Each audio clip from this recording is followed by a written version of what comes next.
Oke, halo semuanya, selamat malam. Ketemu lagi di Love Trading, malam sekolah trading Rizky Adita.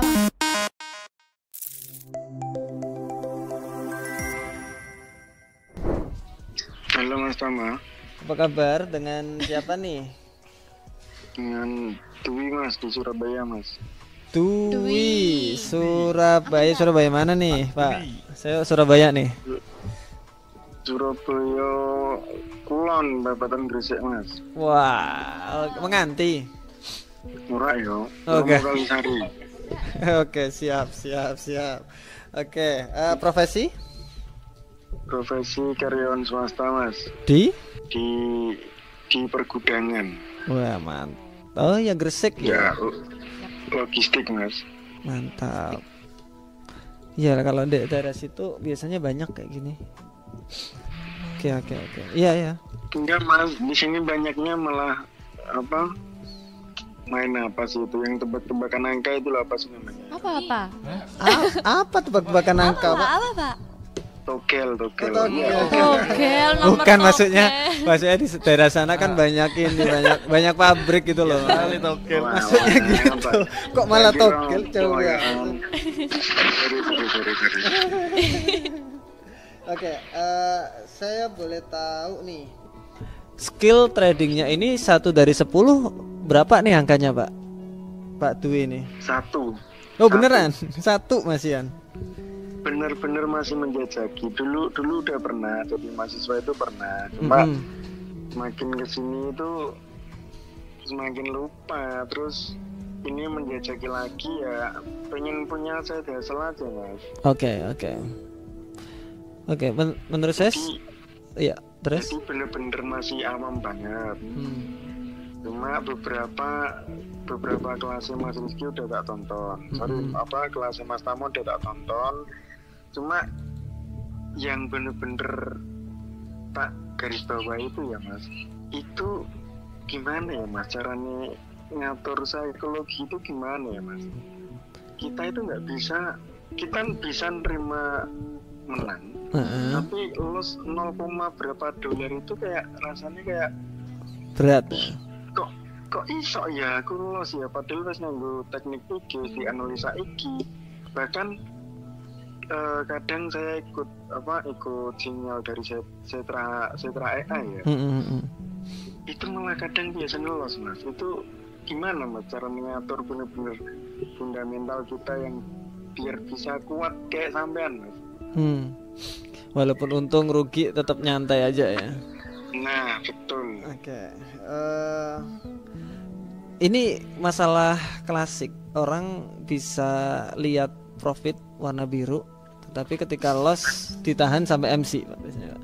Nah, ini enggak Pak Dwi doang. Ini semuanya kelihatannya para trader yang baru-baru juga Pasti kayak gitu juga, hampir sama rata-rata lah intinya. Saya pernah ini dari bisnis sebenarnya buat teman-teman juga yang ada di YouTube juga di Discord ini. Jadi dulu saya punya ini sebuah karyawan. Ketika kita holding dia, jadi di hold aja, itu jadinya malah berat di kita. Jadi semakin susah kitanya. Ketika saya lepas, itu ternyata bisnisnya malah growing 2-3 kali lipat untuk omsetnya. Nah, untuk masalah di trading, kita memang harus ngelepas, Pak. Harus berani ngelepas. Saya nggak bisa ngelepas, ya dipaksa. Cara maksanya ada beberapa cara. Yang pertama itu kita pikir bahwa itu bakalan jadi jelek. 1. Jadi ketika kita hold, ini nanti habis ini modal saya, bisa di close di situ. Entah itu dari pengalaman, entah itu dari mana, itu bisa diatur dari sana. Kemudian yang kedua, dibiasain ketika ada SL, ada TP, dibiarin, dicoba. Pernah nggak Pak naruh Pak Dwi ini, naruh SL, naruh TP, kemudian dibiarin aja sampai terkena SL atau sampai terkena TP?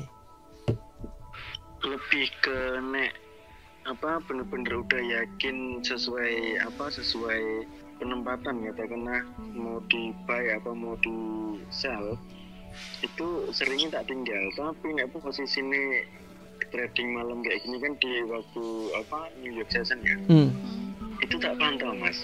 Bahkan justru aku akhir-akhir ini malah stresnya guru-gurunya aku trading Malam. trading malam tak pantau banget. Padahal aku bener-bener kayak piye ya mas, nggak bisa melepaskan 0,4 dolar itu kayak nggak bisa mas. Oke, ini menarik. Ketika kita itu terlalu fokus sama sesuatu, itu biasanya nggak nyaman jadi contoh orang lagi di kegelapan gitu ya, kemudian dipikirin hantu, aja keluar hantunya gitu, nanti coba aja. Coba aja. Kemudian ketika kalau trading itu biasanya ketika kita kebanyakan lihat chart itu pasti pengen entry, kalau nggak gitu nggak bisa nahan loss, biasanya emang itu masalahnya. Jadi kalau pengen, dulu saya nyaranin dihapus aja MetaTrader-nya. Kelihatannya kok ribet banget tuh sama iya, Kalau dulu ya. iya serius mau nge-close dulu lagi ribet banget. Tadi kan aku bilang ini cara pertama itu dibuat ini nggak nyaman. Yang kedua itu menurut saya ini bikin ribet. Jadi dari buku Atomic Habit kalau nggak salah itu kan namanya habit yang nggak bagus tuh. Cara ngaturnya itu tadi dibuat itu serasa nggak nyaman mungkin. Jadi pemikiran bakalan gimana. Yang kedua dibuat seribet mungkin untuk ngelakuinnya. Jadi contoh Bapak nggak bisa tahan sampai SL atau sampai TP, dibuat seribet mungkin. Makanya saya bilang dulu itu hapus aja MetaTrader-nya. Ribet kan jadinya nanti. Atau dibuat seribet mungkin lah Pak. Itu bisa. Yang ketiga memang kalau Bapak bisa, contoh orang kan agak susah tuh, orang rokok berhenti ngerokok. Tapi ketika orang benar-benar niat berhenti bisa. Nah, itu yang ketiga memang harus ada niat untuk berhenti. Nah, gitu. Nggak semua orang bisa, yes. Cuma ya mulai belajar pelan-pelan berarti Pak. Kayak gitu. Tapi logistik ya di Surabaya, ya di situ rame. Di situ berarti nggak ada yang trading Pak ya? Jarang ya? Iya, trading itu tetap ada, 1-2 tetap ada. Cuma posisi di sini itu kan wilayah pergudangan. Mereka itu lebih seringnya mainnya slot sama nebak angka, Mas. Masuk. Nggak dikasih tahu toh teman-teman. Percuma juga ya. Nggak banget didengerin ya. Percuma juga sebenarnya. Kalau mau ngasih tahu juga siapa Pak Dwi-nya juga kan ya. Nah, ngapain juga. Ya benar juga. Tapi yang tak garis bawahi dari video Mas Tama itu ada pesan yang ngena itu apa, the art of letting go ya Mas. Yes. Sampai bisa di titik seperti itu butuh berapa tahun Mas? Sebenarnya nggak hanya di trading Pak. Itu jadi di kehidupan sehari-hari di mana itu saya susah untuk let it go sesuatu. Let it go karyawan, let it go apapun itu sangat susah.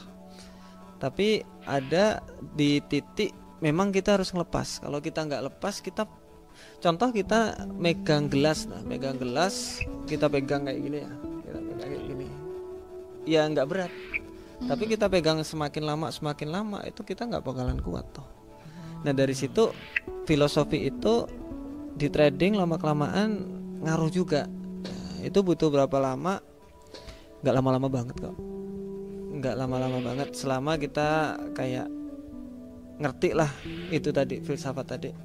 Ketika kita holding contoh gelas lama, coba aja holding selama 1 jam gitu, nggak bakalan kuat. Padahal ringan loh gelasnya. Nah, gitu. Jadi udah harus letting go. Udah belajar letting go, jangan move on. Gitu. Jadi kayak ketika kena SL, oke, next. Apalagi nih, cari lagi nih. Kalau nggak ada, yes, next. Itu aja. Nggak usah terlalu diambil pusing. Pasti ada kesempatan. Oke, Mbak Dwi, mantap. Iya, terus satu lagi Mas, semisal untuk pemula itu kita kan dianjurkan untuk take profit kan 1-2% dari modal lah seharinya. Nah, tapi kan namanya manusia kita tetap tamak ya. Idealnya itu setelah di atas 1-2% itu berapa Mas? Oke. Kenapa saya bilang 1%, 2%? Apakah saya pakai 1%, 2%? Jawabannya adalah tergantung akun yang mana, gitu. Kalau akun scalping enggak lah, lebih besar pastinya. Kalau swing 1%, yes. Akun tanaman malah lebih kecil lagi. Saya ada 200 berapa tadi? 400 open posisi kalau nggak salah. Minus. Tapi di total 0,5% dari modal, Mas. Nggak sampai 1%. Jauh banget. Nah, di sini kenapa, Pak? Karena ketika kita bisa ngatur resiko sekecil mungkin, market mau naik mau turun itu sebenarnya nggak begitu masalah. Jadi contoh nih, ada modal. Jadi makanya kenapa teman-teman saya saranin akun sen. Contoh kalau modal 10 juta berarti kan 100.000 dolar jadinya, 100.000 sen. 100.000 sen. Coba pakai 0,01 atau contoh 100.000 sen sama kayak berapa ya? 1 miliar lah. 1 miliar pakai lot size 0,01. Market mau naik turun konsolidasi sembarang gitu. Ya mau jungkir balik. Mau jungkir balik terserah. Aman, Mas. Habis itu, oh kok bagus lagi nih, tak beli lagi lah gitu. Kemudian ke cover untungnya di close. Simple, gampang. Nah, orang itu kebanyakan nggak bisa kayak gitu. Pengennya kayaknya cepet. Kalau konsisten bisa kok sebenarnya. Jadi kalau trading mau konsisten, teman-teman juga di sini sebenarnya bisa.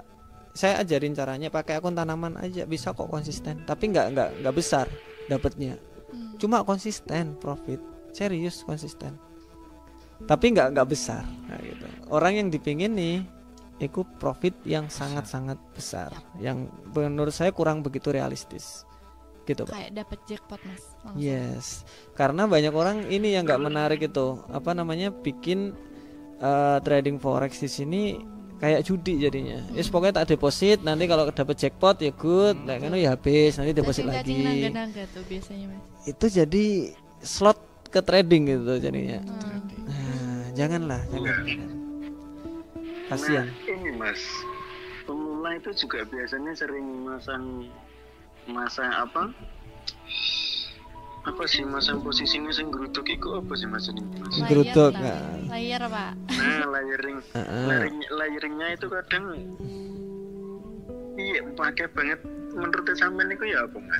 Kalau layering ya balik lagi, semua strategi itu tergantung bagaimana cara money manajemennya. Walaupun layering, Bapak nggak tahu Pak itu berapa persen dari modalnya.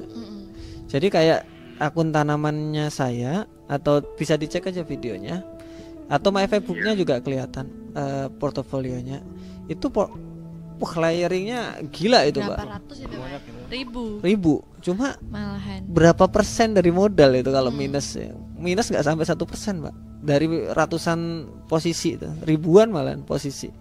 Kalau minus semua nggak sampai 1% dari modal.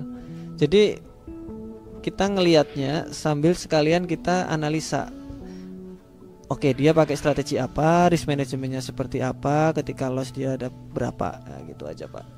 Oke, jangan langsung ditelan mentah-mentah, bahaya kalau zaman sekarang. Oke, thank you Pak Dwi. Sukses terus tuh. Terima kasih Mas. See you semuanya, happy weekend. Bye bye.